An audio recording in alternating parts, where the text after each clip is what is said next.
जय जिनेंद्र बंधुओं, कार्यक्रम जैन वास्तु रहस्य में एक बार पुनः आपका स्वागत है। ये कार्यक्रम आपका है, आपका पसंदीदा कार्यक्रम है, क्योंकि इस कार्यक्रम के माध्यम से न सिर्फ आपको उपायों का खजाना मिलता है, बल्कि जीवन में दिक्कत कहाँ आ रही है, आपका जो लूप पॉइंट है जिसके कारण आप प्रयास कर रहे हैं, अथक प्रयास कर रहे हैं, लेकिन समस्याएं खत्म ही नहीं हो रही हैं। समस्याएं फिर या तो शारीरिक हो, या फिर आपसे व्यापार से रिगार्डिंग हो, या फिर आपके बच्चों को लेकर हो, उनके भविष्य को लेकर। हर प्रकार की समस्या का समाधान आपको इस कार्यक्रम के माध्यम से मिलता है, क्योंकि हमारे साथ कोई मामूली वास्तु एक्सपर्ट या ज्योतिष एक्सपर्ट नहीं है। हमारे साथ विश्व के वास्तु एक्सपर्ट हैं, जो भूवैज्ञानिक हैं, भू के ज्ञाता हैं। वो बता देते हैं कि कहां पर क्या छुपा है, जिससे आपके जीवन में खुशियां आ सकती है। वो तमाम बातें आपके लिए उजागर करते हैं। वो कोई और नहीं बल्कि हमारे और आपके डॉक्टर राजेंद्र जैन जी हैं। तो आइए बिना एक क्षण की भी देरी किए हुए हम और आप मिलकर उनका हार्दिक अभिनंदन करते हैं। डॉक्टर साहब, स्वागत है आपका कार्यक्रम में। जय जिनेंद्र। डॉक्टर साहब, हमारे पास फ़ोन कॉल्स आ रहे हैं, लगातार व्हाट्सएप पे ऑडियोज़ आ रही हैं, व्हाट्सएप पे प्रॉब्लम्स भी आ रही हैं, रिटर्न में, टेक्स्ट में, और मेल भी आ रहे हैं। आज मैं अपने इस कार्यक्रम में मेल के माध्यम से जो भी दर्शक हमसे जुड़े हैं उनके प्रश्नों को लेना चाहूँगी, और चाहूँगी आपके माध्यम से उनके जीवन की समस्या का समाधान हो। हमारे पास पहला जो मेल आया है वो अरुणाचल प्रदेश से है। इन्होंने सविता जी ने भेजा है। उनकी समस्या है, उनका कहना है, मेरे घर में परिवार बीमार रहते हैं, व्यापार नहीं चलते, जिसके कारण आर्थिक दिक्कतों का सामना करना पड़ रहा है। क्या कारण है? जवाब चाहती हैं आप। सविता जी, आपके घर में प्रत्येक सदस्य बीमार बना रहना, या आपके व्यापार का ठप्प या गति धीमी पड़ जाना, या व्यापार ना चलना, आर्थिक तंगी आ जाना, यह सब कारण जो होते हैं वो भूमि की एनर्जी के कारण होते हैं। लेकिन आज हर व्यक्ति सिर्फ ये बोलता है कि मेरे घर में सारे बीमार रहते हैं, और आप ये बताएं कि मैं क्या सुधार करूं। जब तक मैं घर का परीक्षण नहीं करूंगा, जब तक मैं नहीं देखूंगा कि उस भूमि में ऊर्जा का दोष है, उस भूमि में आग्नेय कोण या वायव्य कोण का दोष है, तब तक मैं कैसे कहूं कि आपके घर में ये दोष है। अनेक दिन भर कॉल आते हैं इसके लिए कि सर मेरे घर में बीमार हैं। जब तक आप ये नहीं बताएंगे तब तक मुझे कैसे ज्ञात होगा कि आपके घर में कौन सा वास्तु दोष है।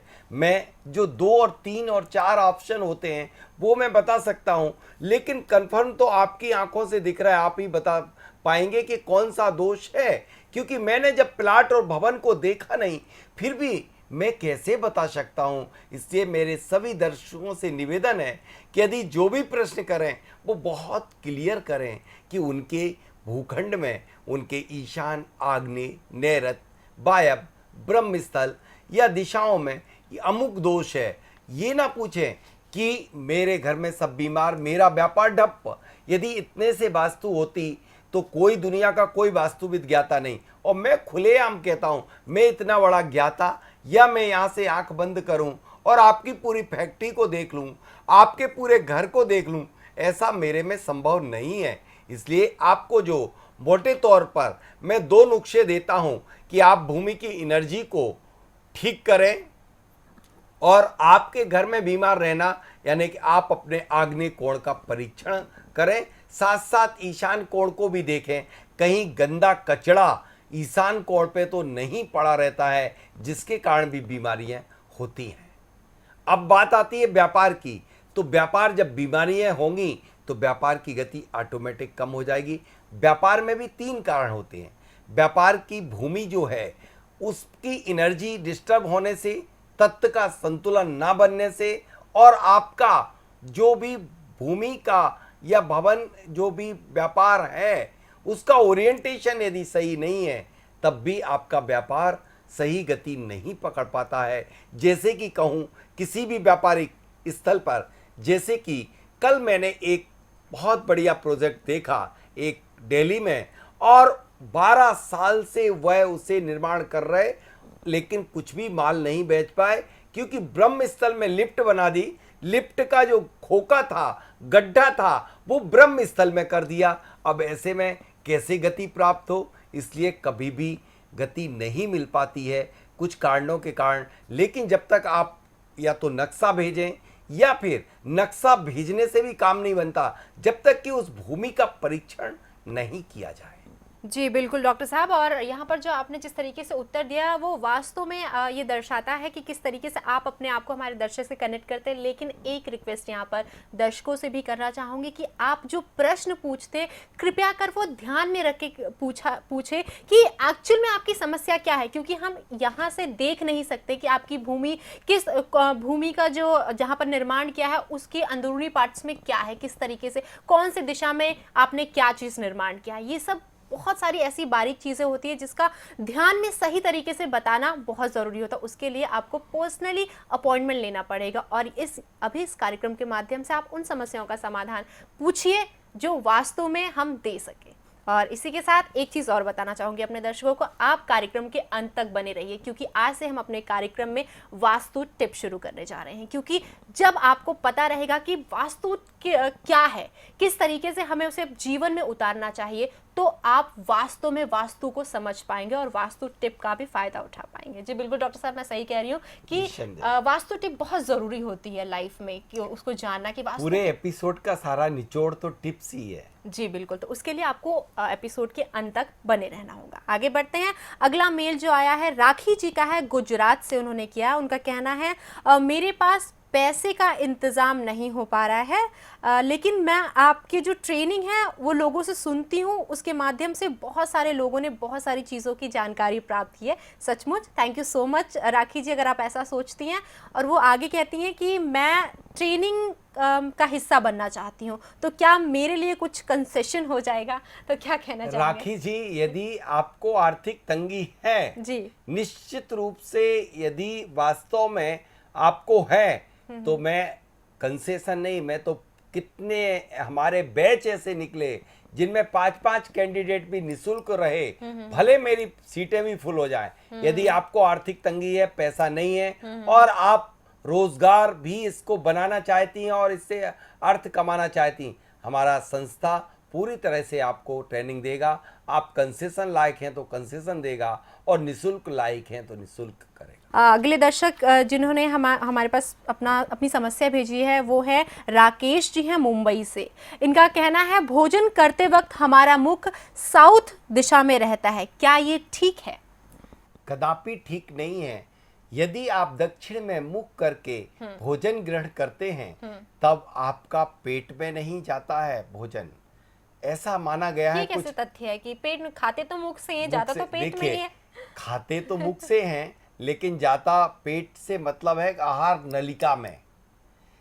जैसे स्वर का क्या मतलब है, हम सूर स्वर में ही भोजन करें, राइट चल रहा। जब हम सूर स्वर में भोजन करेंगे तभी हमारा भोजन हमारे अग्नसर आहार नलिका में जाकर के और सही रसायन बनाएगा, क्योंकि वह नली खुल जाएगी। यदि जब नहीं खुली रहेगी, ठीक इसी तरह से दिशा का भी प्रभाव पड़ता है कि यदि वह दिशा यम की है तो यम को रिप्रेजेंट करने वाले लोग जो हैं उनके जाता है। यानी कि उस दिशा में मुख करके भोजन करने से आपके जो कब्ज की शिकायत, उन लोगों को पेट की शिकायत हो जाती है। इसलिए कदापि तीनों दिशाओं में आप कर सकते हैं। सर्वश्रेष्ठ है कि पूर्व दिशा में मुख करके ही भोजन करें। घर में ओवरहेड टैंक, चाहे वह फैक्ट्री में हो या फिर निवास स्थल पर, दोनों में ही ओवरहेड टैंक वायव्य कोण पर बनना चाहिए।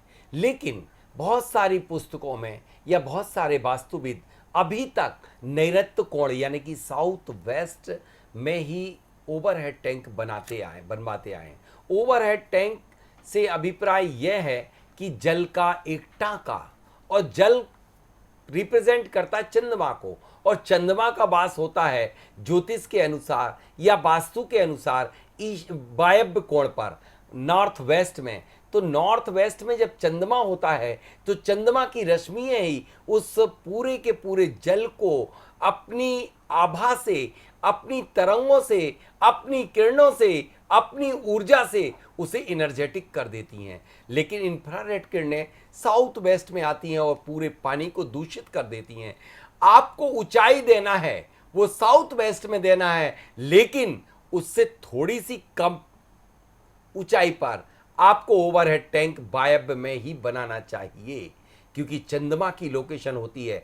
जब आप अंडरग्राउंड टैंक बनाएंगे तब ईशान पे बनाएंगे, क्योंकि अंडरग्राउंड में चंद्रमा की जरूरत नहीं रहती। ओवरहेड जब चंद्रमा चूंकि ऊपर है, इसलिए आपका ओवरहेड टैंक बनाया जाएगा तो चंद्रमा के रिस्पेक्ट में रहेगा, चंद्रमा के सानिध्य में रहेगा और चंद्रमा से कनेक्ट रहेगा, इसलिए वायव्य कोण पर बनाना ही उचित है। डॉक्टर साहब, अगला जो मेल है दीपेश जैन जी का है लखनऊ से। ये कह रहे हैं कि हमारा व्यापार पिछले 12 साल से बहुत अच्छा चल रहा था, अब बंद हो गया है। इन्होंने बताया कि इनका जो दुकान है वो पश्चिमी दिशा है और दुकान के आगे टी पॉइंट है, तो जानना चाहते हैं कि ऐसा अचानक क्यों हो गया। टी पर यदि आपकी पश्चिम की टी है और उस पर कोई शॉप है तो टी का ये श्राप ही है कि 12 वर्ष तक तो दुकान आपकी चलेगी, लेकिन उसके बाद गति धीरे धीरे कम होते होते और ठप्प हो जाएगा कारोबार।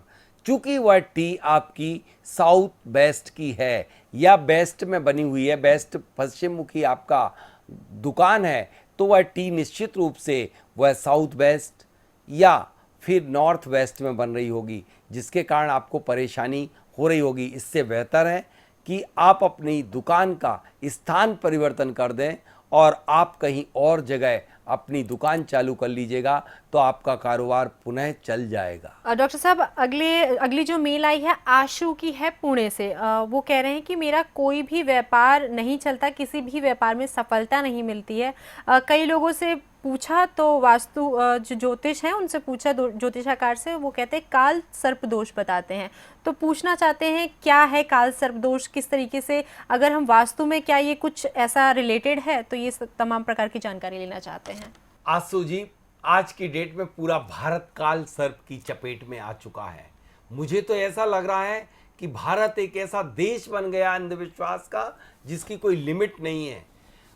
यदि आप 1970 के पहले दशक में देखेंगे तो काल सर्प जैसा नाम ही कहीं किसी ग्रंथों में नहीं आया। आप उठा करके देख लीजिए पूरे प्राचीन ज्योतिष के ग्रंथ, चाहे वह वैष्णव संप्रदाय के हों या जैन ज्योतिष हो, कोई भी ज्योतिष हो, कभी भी कहीं भी काल सर्प नहीं आया। लेकिन आज सारे के सारे लोग, सिर्फ व्यापार बन गया है कि लोग बाग काल सर्प के नाम पर लूटा पाटी करने लगे हैं, उनके नाम पर पूजा पाठ होने लगे हैं। पूजा पाठ में भी एक व्यक्ति 51,000 रुपए में बिकता है, फिर वह 31 में, फिर 11 में, फिर जाते जाते लास्ट में 5,000 रुपए में वह पूजा करता है। इस तरह के ठेके आज होने लगे। मैं पूछता हूं, यदि भारत में उन लोगों की, महापुरुषों की कुंडली उठाई जाए जिनको पूर्ण काल सर्प योग था, लेकिन उनको क्या, उनके जीवन में जो ऊंचाइयां हुई, तो क्या वो काल सर्प योग में जाती हैं?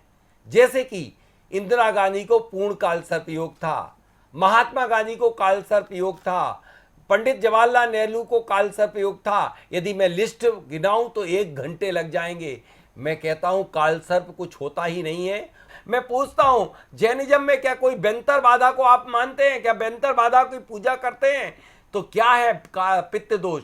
पित्त दोष वही जो चले गए आपके पूर्वज लोग, उनके लिए आप क्या पता किस लोक में है, किस फॉर्म में, किस रूप में और कैसे हैं। यदि आप उनकी क्या पूजा करेंगे? अरे आपको पूजा करने के लिए सिर्फ देव शास्त्र गुरु के प्रति आप नन्ही श्रद्धान रखेंगे तो निश्चित रूप से ना काल सर्प कुछ है, ना पित्त दोष कुछ है, ना ग्रह जनित कोई कुछ होता है। ग्रह तो सब आपके अंदर बैठे हुए हैं। आप इसकी आत्मशक्ति, आत्मबल, आत्म पावर को जागृत करके और प्रभु के सामने आत्मसमर्पण करोगे तो निश्चित रूप से कोई दोषों का कोई फर्क नहीं पड़ेगा।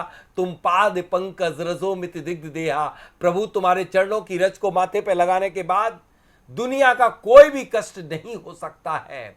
मैं कहता हूं उन लोगों से जो अति परेशान हैं और जिनके लिए बहुत सारी बीमारियां हैं, वो 45वें नंबर का इस मशीन को रख करके आप निश्चित रूप से सुनेंगे तो आपके जीवन में कोई भी तरह की बीमारी असर नहीं कर पाएगी। बल्कि इस 45वें नंबर काव्य से प्रतिदिन आप जल को मंत्रित करके और उस गिलास से उसका सेवन करिएगा, उस पानी का, और आपके लिए वह रोग शांत हो जाएगा।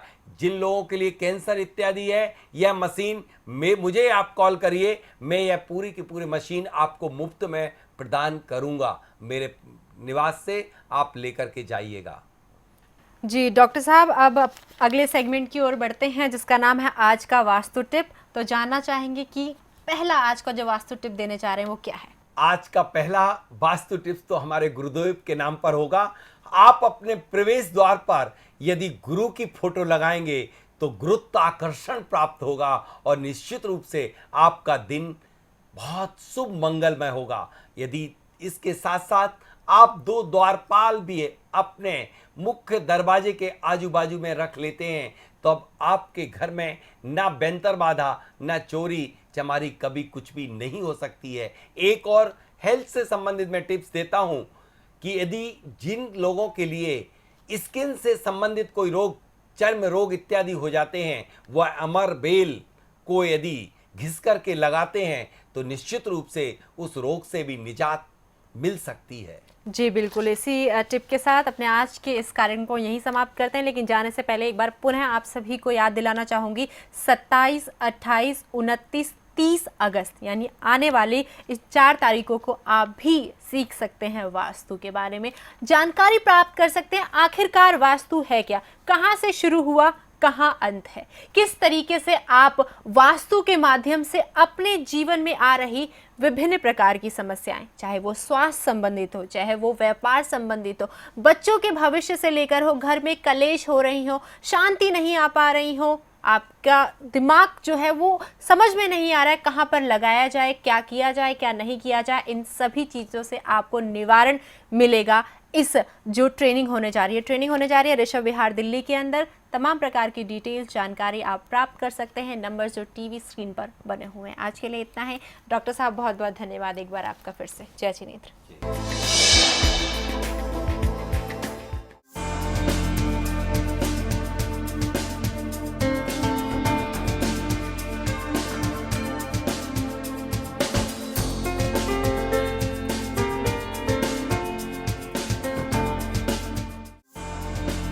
वास्तु को जानने का सुनहरा अवसर, वास्तुविद बनने का ये मौका कहीं हाथ से निकल न जाए। राजधानी दिल्ली के ऋषभ विहार में दिनांक 27 से 30 अगस्त तक आयोजित होने जा रही है जियो वास्तु ट्रेनिंग में रजिस्ट्रेशन हेतु आज ही संपर्क करें।